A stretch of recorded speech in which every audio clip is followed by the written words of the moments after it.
I really appreciate you all staying till the end of the day and coming to my talk. And this talk is a little personal for me because when I got involved in open source, I was afraid because many of you write code. I don't write code. It's not a bad thing. It's just a different way to get involved in open source. But I was afraid to get involved. And my very first Ohio Linux Fest, way back in 2009, Beth Lynn was there. And she'd heard me at the booth, and there was a BOF session coming up. And I said, I think I'd like to give a BOF session. And she said, use your voice. And I don't think I've shut up since. So if people don't want to hear me, you can blame Beth Lynn and maybe Mad Dog too. I'm going to talk about both of them here in a minute. But I had to learn that, nobody gave me permission to do the things I was wanting to do.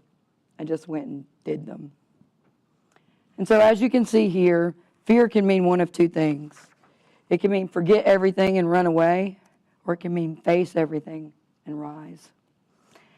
And the things I want to talk about today isn't to highlight or brag about any of my accomplishments, but it's to remind you that you've got this, whatever your this happens to be. I hope that you'll walk out of here and you'll decide to face everything and rise, and not wait for someone to give you permission to be part of something or do something that you're passionate about.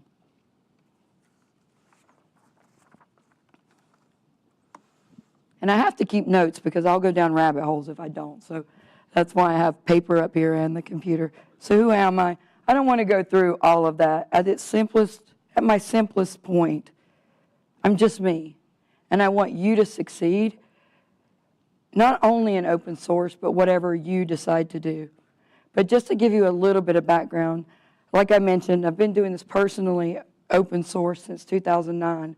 But in a peripheral of open source since the early 90s when I was in the Army. And I laid on a drop zone at Fort Bragg in the rain and watched an uplink with Slackware to airplane in flight. Because back then, I was an intelligence analyst. And whatever intel we gave those troops, they didn't get anything else en route until they were boots on the ground. So my first taste of open source was Slackware. And trying to figure out how we could help our servicemen and women so that they would be prepared when they got to wherever they were deploying to. So how did it all start? My husband used to work for Red Hat for a long time, and then he moved to Canonical. And one time, he came home with this live CD, and he handed it to me. And then he handed me an old Zenith, or I think it was an old laptop anyway, and he said, here's the live CD, here's the laptop, use the community. Because back then he was a kernel developer. And he said, most Linux users don't have a kernel developer sitting in their living room. I'm not going to help you. Go use the community. And I got started, and I haven't looked back since. Now, what I'm going to show you about my first year in open source, I would not recommend you doing. Just maybe take a quarter of that, because as I'll point out, it led to a very interesting talk after my first year. So I'm kind of like Wile E. Coyote. When I got introduced to open source, and I apologize, it's not a high-res image. That's the one image from Looney Tunes I cannot find a high-res version of. I'm not sure why. But I wanted to do it all. It was like this big open world out there, and I wanted to experience it all in my first year. I would say you should probably temper that and don't try to do everything at once. But there were people that helped me. As I mentioned, Beth Lynn was one of those people. You need to encourage one another. Remember where you came from. And Ricky Inslee was one of those people, Beth Lynn Eicher, John O'Bacon, and Mad Dog, who'll give the keynote tomorrow. Many of you have already met him. But as I mentioned, Beth Lynn was one of those people that said, use your voice. Don't be quiet. If you've learned something, share something. And don't be afraid to do it. Because I had mentioned very specifically to her, I'm afraid to get up and talk to people about technology because, I thought everybody had to write code. And Mad Dog had, I said, I think everybody can become technical. And he goes, no, I don't think everybody can. And we had a very interesting discussion about it. And you know what? I think everybody might want to be, and everybody's as technical in their own way. But what I was saying was, maybe everybody could write code. Maybe everybody should write code. He goes, no, they shouldn't. And not everybody can. And we had a very long, heartfelt conversation over craft beers and earrings. And it was amazing. And I never forgot it. And I never forgot to also encourage people. And Mad Dog has never, ever not encouraged me to go after whatever it was. But he would caution me at times as well. So it was great. So remember those people who cared enough to encourage you early on. When they saw potential in you, while you were busy trying to find balance and direction, they encouraged you. Now it's time for you to encourage those around you. So don't forget where you came from. Or as my mother would say, don't forget your raisin. So let's talk about principles of and open source philosophies. I'm one of those people that think that the principles and philosophies of open source can be applied to almost any vertical and every area of life.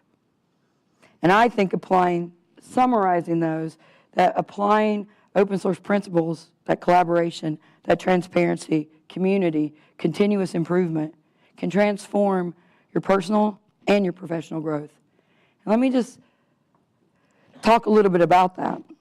I think embracing your open source principles in everyday life is a good thing. When we think about that in the software developer world, we all kind of know those, and it offers a very, open source as a development model offers a very transformative approach that can be applied well beyond coding.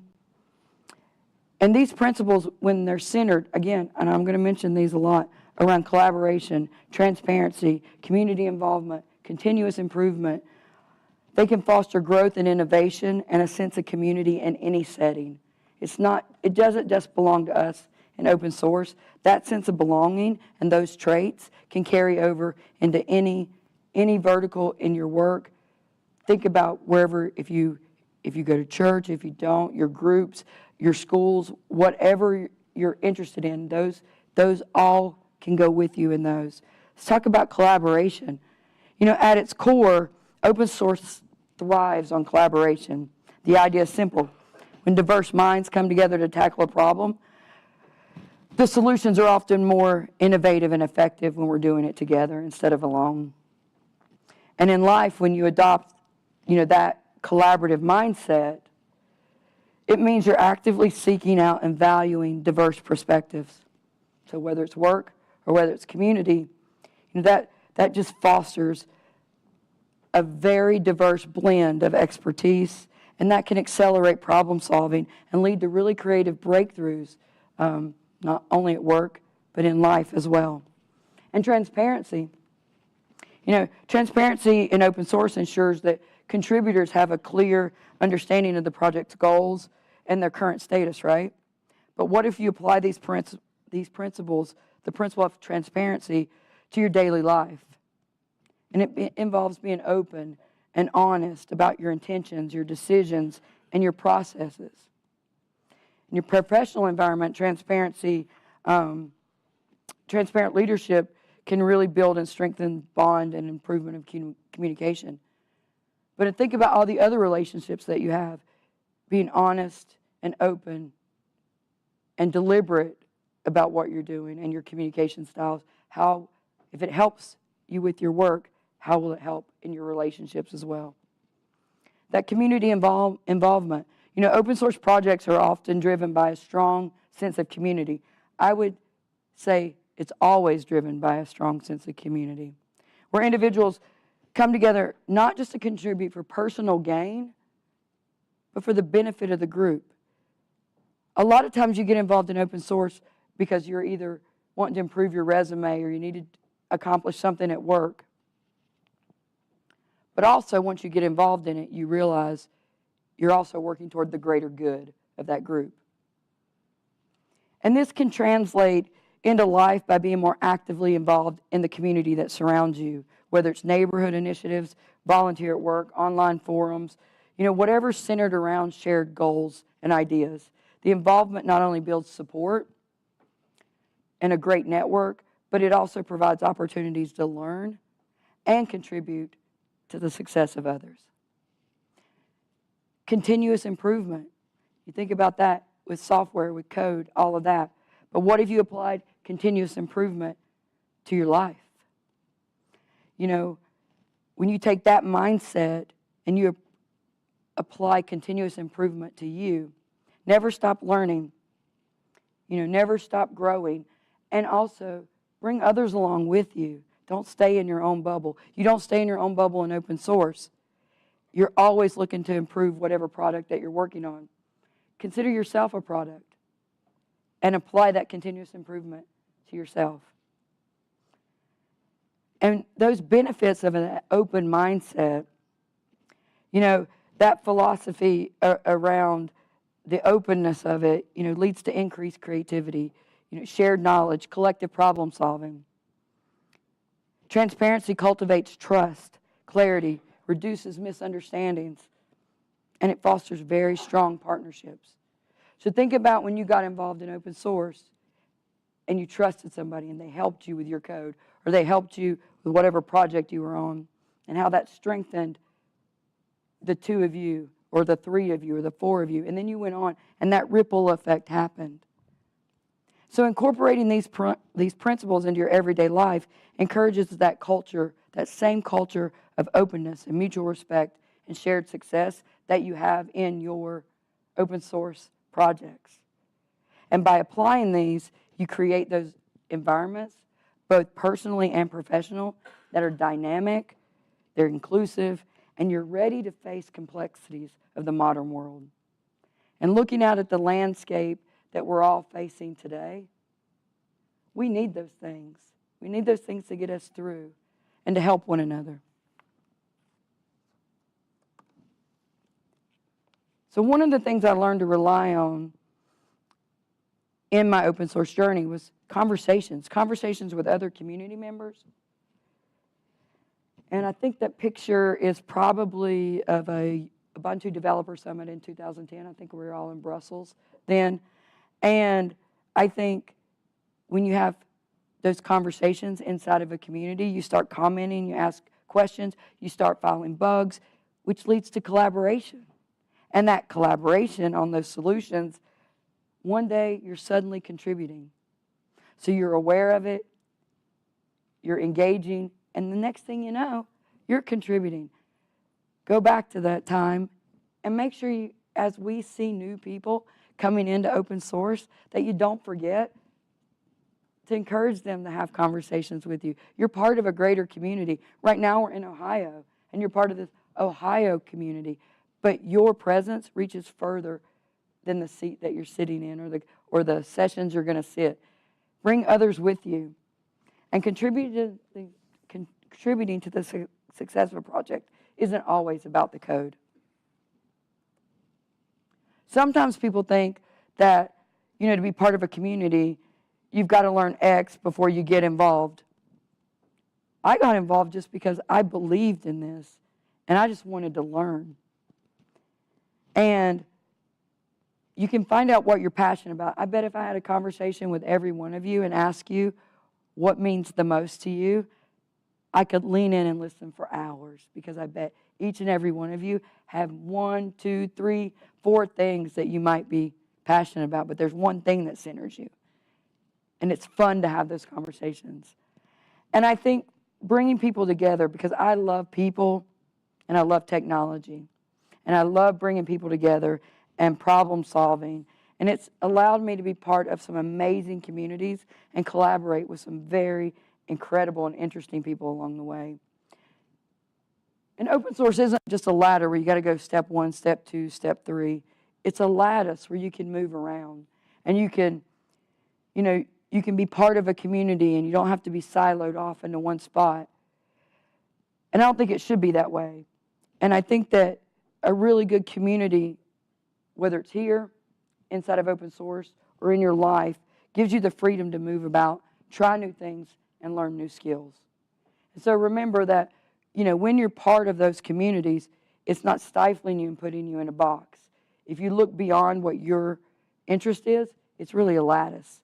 And you do have that freedom to move about, try new things, and teach other people. How did I get started in all this? Well,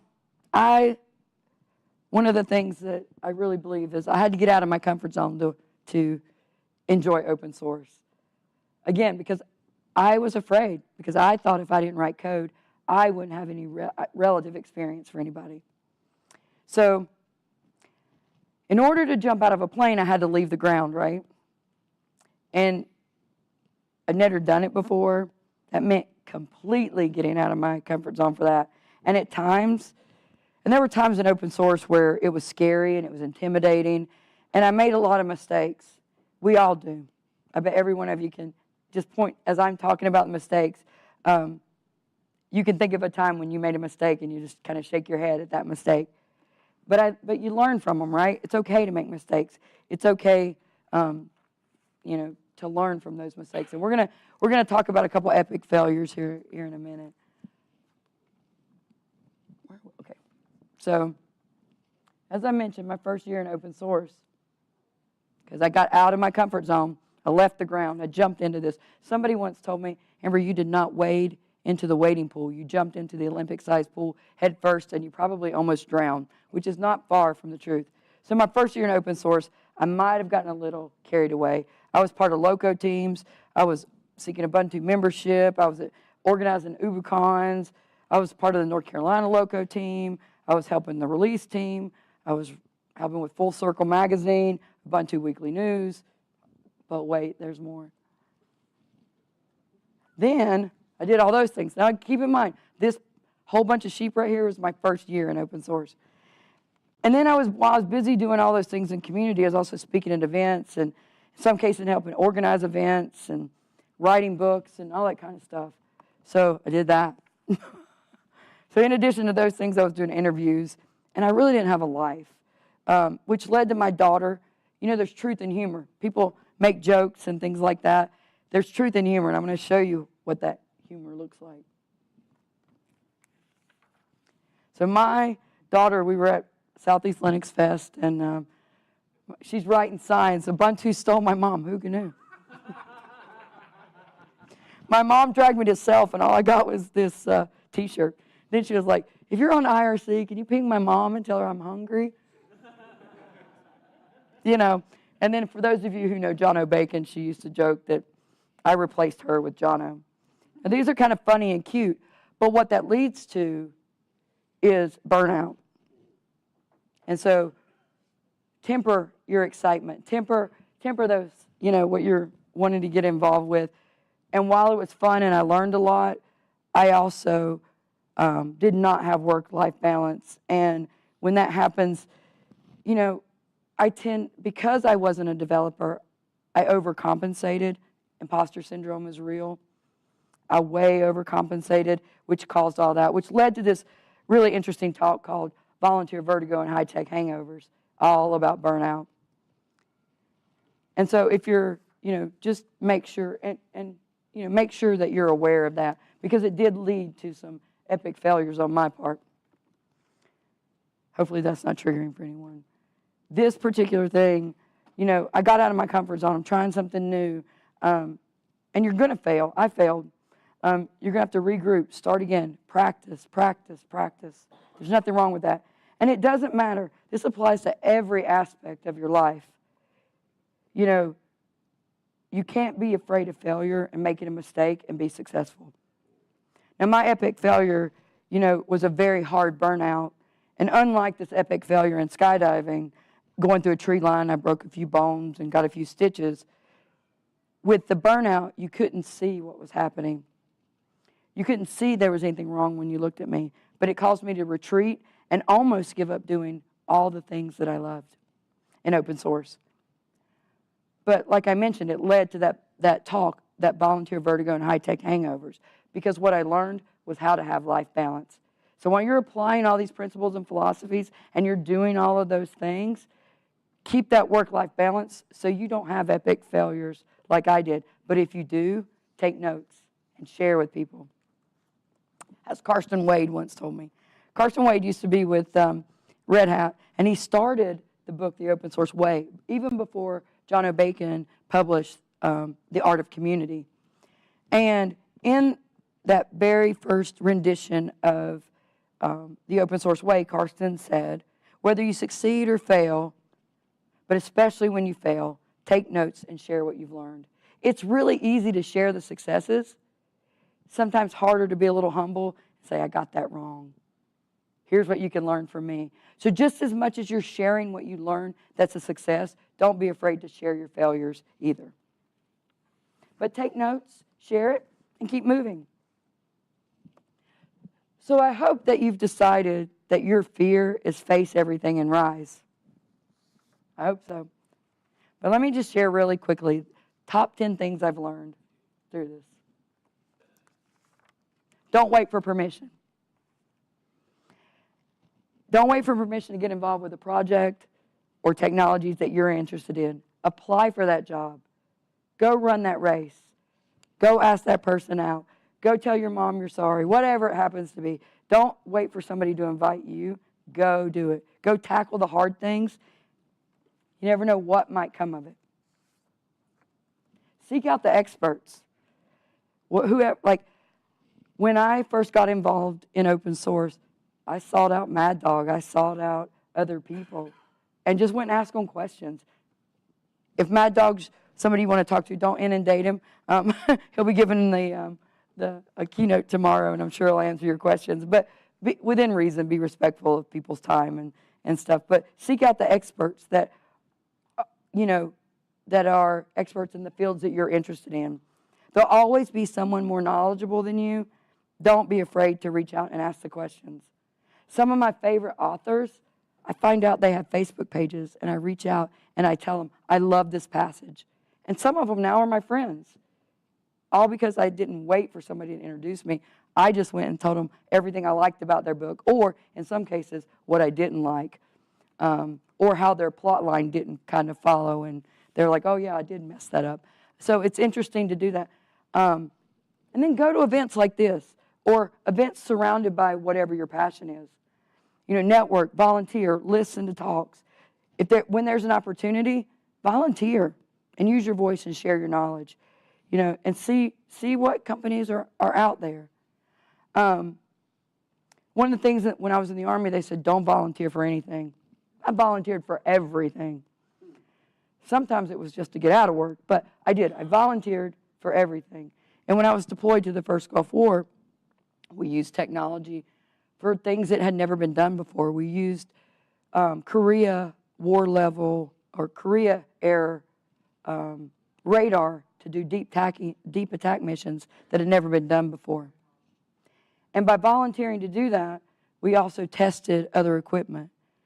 And we ushered in a new age of how to track a battlefield because of that. And I loved it. So I'm not of that adage where don't volunteer for anything. I volunteer for everything. But just keep the balance so you don't get burnt out. Because sometimes doing the things that nobody else wants to do can take you to some amazing places, and you learn things and skills that nobody else has right away until you share it. And remember, it's not okay. It's okay not to have all the answers. I was interviewing for a job this week, and somebody said, this is pretty technical. I'm like, well, Kubeflow's technical. Kubernetes is technical. Racking and stacking hardware when you're not a person in the data center. I learned how to do that. And they said, well, what do you do? I say, I don't know. Let's go learn together. But don't be afraid to say that you don't have all the answers. Ask questions. Ask more questions. Ask them a dozen different ways. But it's okay to say, I don't know. Let's go learn this together. Because I bet each and every one of you know when somebody doesn't have the answer to your question and they're just trying to take it from the hip and not tell you the truth. Everyone. And you turn off and you don't listen. But if somebody leans in and says, I don't know, let's go find out together, everybody learns. And I think you're better for it. Don't be afraid to fail. I tell people, don't fail lightly. I'm the person that falls up the stairs. I'm the person that needs bubble wrap everywhere I go, and I don't mind that. But it means I'm trying. It means I'm out there doing things. So don't be afraid of it. And it is an obstacle to overcome, but once you have that mindset, you're unstoppable. Be unstoppable.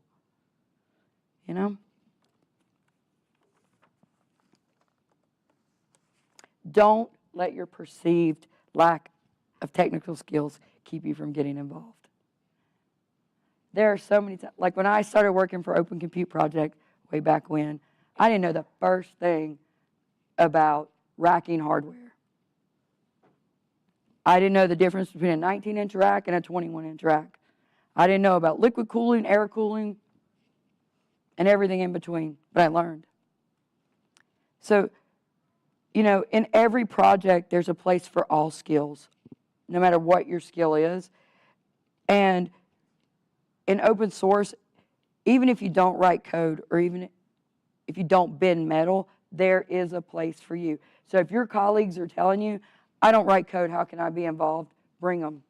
Bring them anyway. Let them ask their questions, and we'll find a place for them. And by we, I mean the collective we in open source. If somebody's interested, join the project and get involved. This one's really important. Believe in yourself. Trust your instincts. I had to relearn how to trust my instincts. But open source gave me the opportunity to do that. Being involved in the communities gave me the opportunity to do that. Gave me the opportunity to learn how to be authentically me. And really believe that together we can do more. And we can go further. And we can make more changes. Again, it applies to more than just open source. Look at the state of the way things are today. Imagine, what you want to do and believe that you have that power. Surround yourself by people who can help you make the changes that you want to make, and trust yourself. There's a reason we have those instincts. But in order to do that, you've got to take care of yourself. It's okay to say no. It's okay to say yes, but. Take days off. Mental health is so important. And sometimes in the past, when I was in the military, that was overlooked. Even in open source in the early days, to have somebody say, I'm tired. My brain isn't functioning right now. I don't have the cycles. People were embarrassed to do that. But it's okay to need those breaks. It's okay to own that. Be a little vulnerable. Don't skip meals. Maybe I should, but at times don't. Don't skip your doctor's appointments. Make sure you keep family and friends important. It's so easy to go down that rabbit hole of whatever you're working on and forget the outside world. But don't do that, because sooner or later you'll turn around and you wonder where everybody's at. And you don't want to hear crickets when you really need somebody to lean in and help you. So please take care of yourself and take care of those relationships. But while you're doing that, enjoy what you're doing. Life is too short not to enjoy what you're doing. And I learned that as being part of an open source community. People pulled me aside one day, and someone pulled me aside and said, you don't look happy. And I said, I'm not. And they're like, why? We had a discussion. And I had to own the why. And once I said it aloud, I knew what needed to be done, and I knew the moves I needed to make. But life is really too short not to enjoy what you're doing. Find the path that makes you happy, because that goes back to taking care of yourself. And last but not least, never, ever, ever stop learning. Life moves quickly. Technology moves even quicker. Take the feedback that, especially when it's from trusted people. Don't take everybody's feedback. If I'd listened to everybody that commented on a blog post or a book I'd written or whatever, I might be in the ground right now. Listen to the trusted people in your life. And never stop learning and never stop becoming better.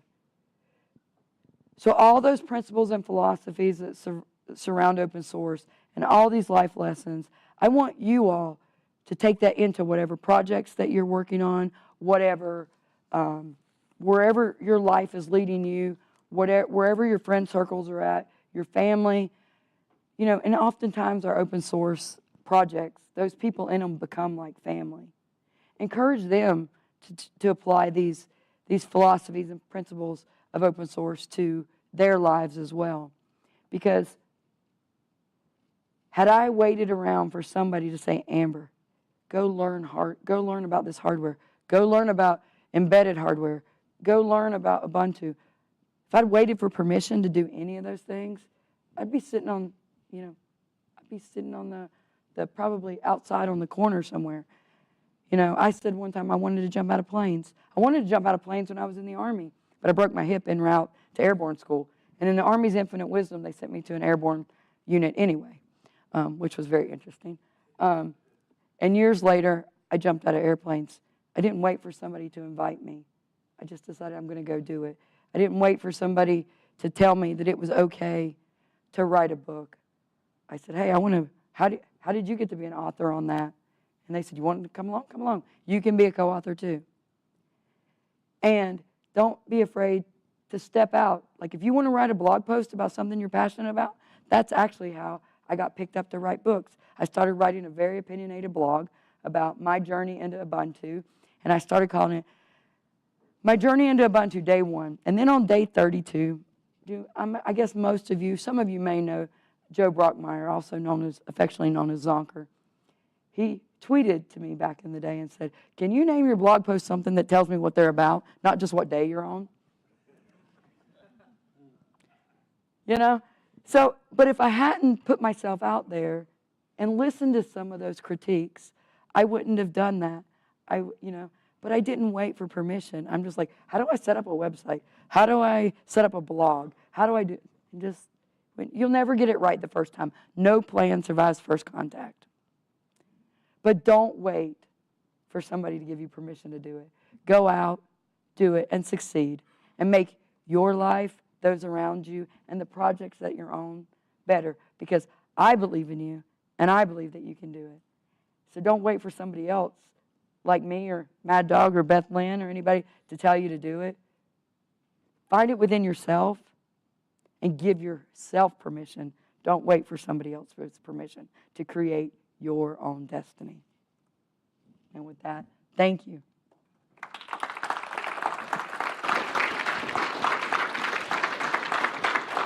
Are there any questions?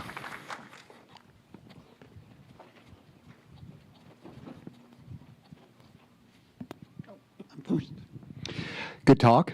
Really liked your open source principles and philosophies, thought they applied to multiple facets of life and work. Wanted to know, how do you handle situations when you notice anti-patterns to your open source principles, for example, transparency? Yeah, so I worked at a company one time, and they were like, we can't tell people this. Why not? Why can't we? Whatever this happened to be. I think some of it still, I can't talk about. But the thing is, you tell the community why you can't tell them.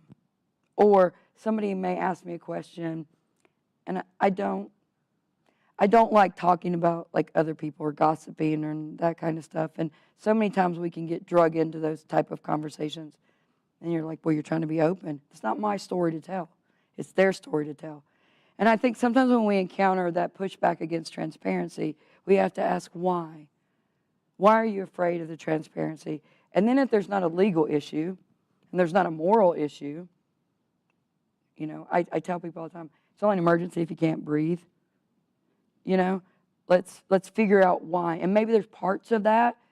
Maybe there's some parts of whatever you're wanting to open up that shouldn't be told. But figure out the parts that you can and just own why you can't. Like companies aren't going to give trade secrets out and things like that. And people understand that. But I think if you come up with an argument for it and somebody comes up with an argument against it, you have a conversation and you just work it out. Like there's things in my life, my marriage, my relationship with my kids, things like that, that should probably never see the light of day. But if it should it ever, you kind of have to own it, right? And I think that's the other part. I told somebody one time, if you always fear making a decision, you will always fear the decision that you make. and fear is not a good thing. And so when people have push back on being open and transparent, I kind of push back and say, why? Why can't we? So that's how I deal with that, in a very respectful way, of course. So it's not job limiting or anything. On your thing about saying you don't know something, I did an interview with the job, and they had like 5 things. I said, I know number 1, I know number 2, I know number 4, and number 5, but I don't know number 3. And they wanted me, because everybody else they had talked to said they were experts at everything. I was the first one that was honest and say I didn't know it. So they said, okay, we can teach them that part. Exactly. That is a good point. Thank you for that. Pay attention to that. It's okay to say you don't know. You found success by doing that, didn't you? Yeah. Thank you for sharing that. Are there any additional questions? Questions, thoughts? Mad Dog in the front. Oh.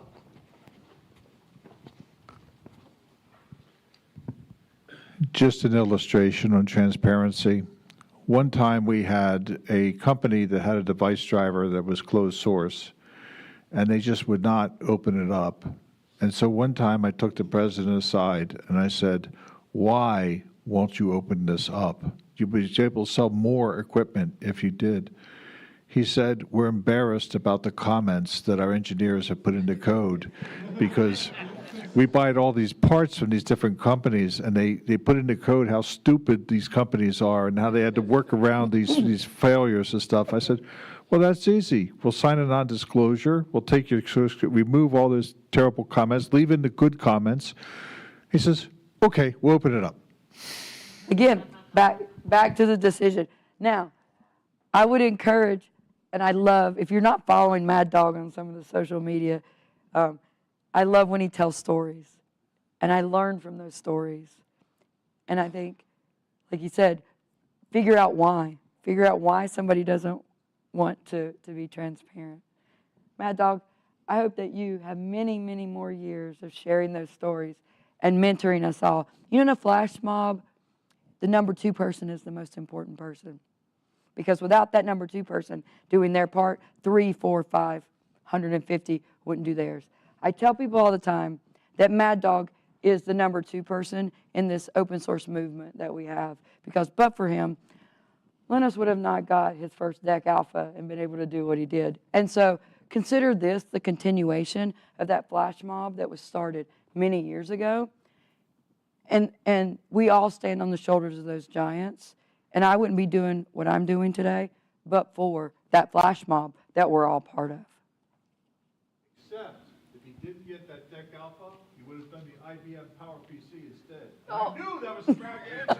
Wrong answer. Exactly. Anything else? Yes. You mentioned some of the organizations you were involved in before. Sorry. You mentioned some of the organizations you were involved in before, and you mentioned a LOCO. What is that? So that's a localized team in the Ubuntu community. Much in like open source communities, even like this one, like the localized team for the Ubuntu communities, we had them by states and then by countries and then like that. And so I was part of the localization team for North Carolina. They have them all over.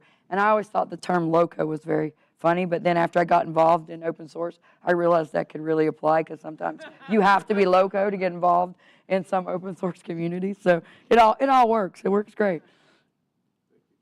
Anything, Chase, you don't have anything to say? Chase normally has something to say. Are there any other questions? If not, thank you all so much, and I hope that you will rise and face your fears and rise. Vance has one more announcement before we all leave.